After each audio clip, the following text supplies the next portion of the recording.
তখনই মানুষের মধ্যে আতঙ্ক ছড়িয়ে পড়তো, হয়তো বা কাল সকালে বা কাল দুপুরে কোনো মানুষের মৃত্যু ঘটবে, আমাদের শুনতে হবে অমুক জায়গায় মানুষ হত্যা হয়েছে।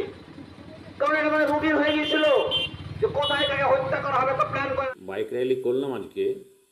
তো প্রথম দিকে ধারণা ছিল যে হয়তো মানুষের স্বতঃস্ফূর্ত সাড়া পাবো না, কিন্তু এই যে দুপুরবেলায় র্যালি করলাম তাতে একটা অদ্ভুত সাড়া পেলাম যে এই দুপুরবেলায় সমস্ত স্তরের মানুষ স্বতঃস্ফূর্তভাবে রাস্তায় নেমে এসে আমাকে আমার সাথে সাক্ষাৎ করলেন, কথা বললেন, এই ভোট দেওয়ার প্রতিশ্রুতি দিলেন।